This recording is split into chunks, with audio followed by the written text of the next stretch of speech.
Hi there! This is your Ate Laika Maravilla, and today I'm going to answer a series of questions na pinadala ni Chris about the Holy Week. Now, we are into yung Holy Week celebration ng 2017, and I figured this is a good opportunity to answer this question kasi I think Chris is just genuinely curious about what goes on sa born-again community, sa aming religious group, if you could call it that, during the Holy Week celebration. Okay? So, unang tanong ni Chris is this: paano daw mag-Holy Week ang mga born again? Lagyan niya ng air quotes yan kasi yun yung tawag.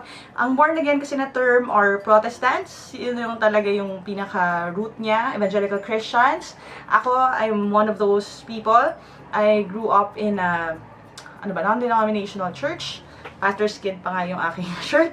And, kasi I was a pastor's kid for a long time. I go to CCF, Christ's Commission Fellowship. And I went to Phoebus College of Bible and graduated from Messiah College Foundation. So, may Christian pa ba?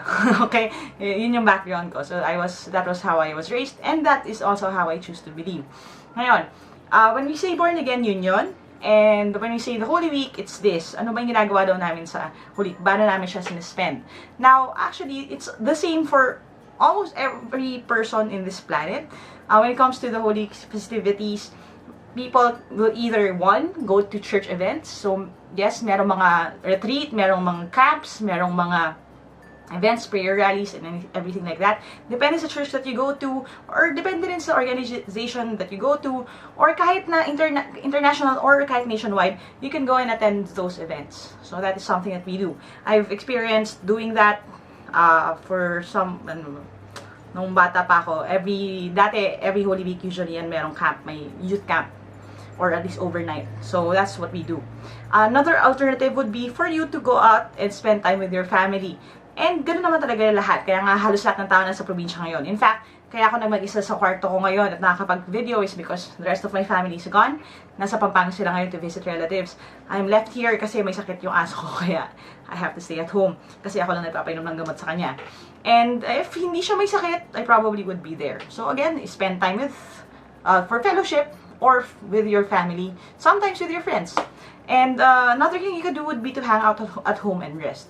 But if there's one thing na pareho sa lahat, it's that merong respect and merong reverence doon sa dates na to. Now, it may not be the exact day or time or anniversary ng death ni Christ, but the mere remembrance of what He did on the cross is enough to parang set the tone for the entire Holy Week. Okay? Now, questions niya ni Chris, marami pang iba. May palaspas ba? Well, walang palaspas celebration like yung maganda at festive at organized na ginagawa ng mga Roman Catholic churches.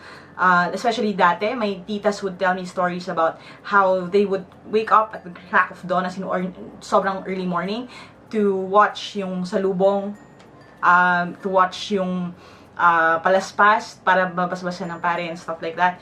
We don't have that. May churches who have that. I believe sa Day by Day Ministries ni Pastor Ed Lapis, they celebrate yung palaspas. So, it's a special Sunday celebration, may palaspas din sila.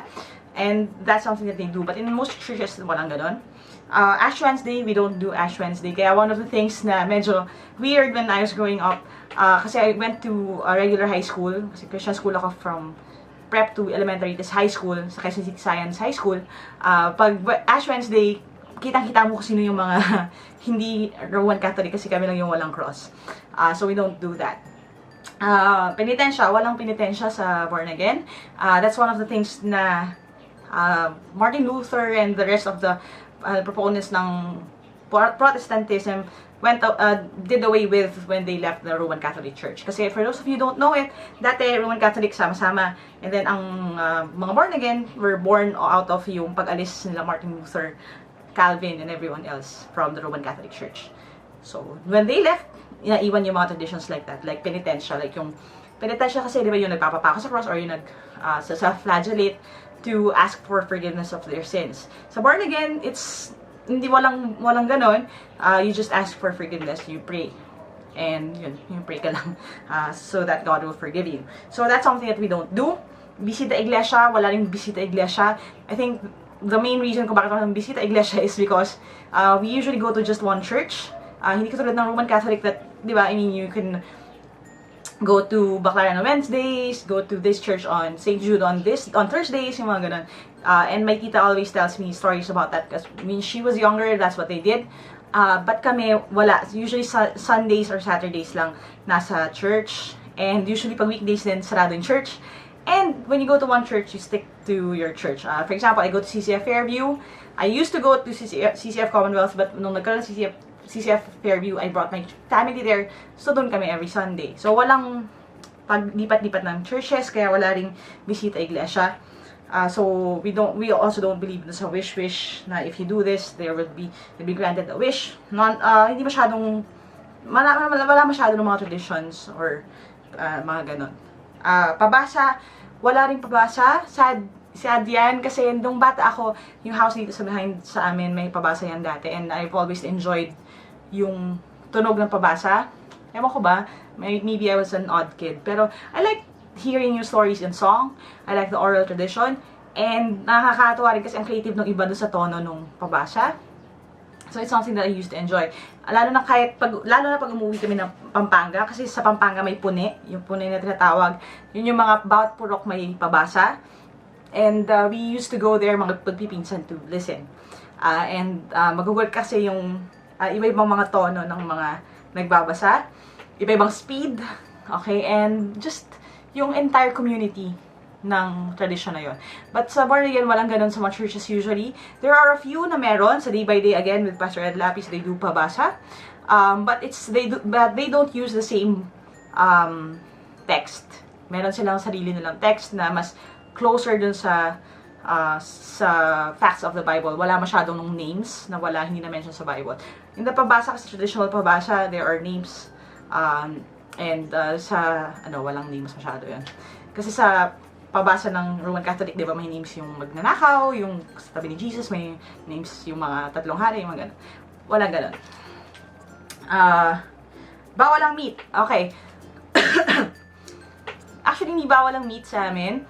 I believe ang tradition kasi, ito yung sabi rin ng parents ko, yung pagbabawal sa meat is a kind of penitence din. So, para sakripisyo yon dahil malungkot tayo because malungkot ang mga Christians because Christ died. So to remember His sacrifice, nagsasacrifice din. So we don't do that. Hindi bawal ang meat. So, walang ganon. But kami personally, habang Holy Week, hindi kami nagba-barbecue sa bahay.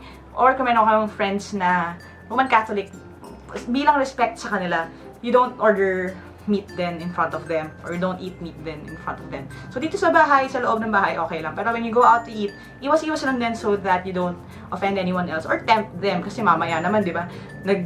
Nakatuna pa yung katabi mo kasi nga nagtitika siya tapos ikaw nakalechon ka, di ba? Huwag naman ganun, parang nangaasal na yun eh. Okay. So yun, that's it. And Chris, thank you for asking those questions. It takes a lot of courage to ask that kasi I know a lot of us are curious, right? And the reason why I know so much about yung Roman Catholic tradition really is because I keep asking people din kasi I ask my parents, I ask my titas kasi they grew up in a Roman Catholic setting. And kasi wala lang, masarap lang alamin. So gusto lang malaman. So Chris, don't worry kasi medyo nag-sorry siya, sabi niya baka daw ma-offend daw ako sa tanong niya. I understand the curiosity, kaya I'm really willing to answer your question. So, if you also have a question for me, you can comment down below or send me a message facebook.com/atelaicaMaravilla. That way, pwede ko kayong sagutin in my next video or doon na rin mismo if you have any questions or humingi kayo advice for a certain situation. So, God bless sa inyo guys. And again, remember, in this week, iba-iba man tayo ng religion, iba man tayo ng church, there is one thing that we have to do all together, that is to remember Christ's sacrifice on the cross and to use this time to draw closer to Him and to His people, so our families, our friends. So don't just think of it na, okay, libreng oras para magliwaliw or para pumarty. Isipin din natin na there is value dun sa holiday na to. Okay, so quick fact lang din, kaya holiday kasi holy day. Dati, holy days lang ang holiday. Ibig sabihin, ang holidays are designed hindi para pumarty tayo, but for us to remember yung sacrifices and mga ginawa ni God for us. So, God bless sa inyo guys. I'll see you on my next video.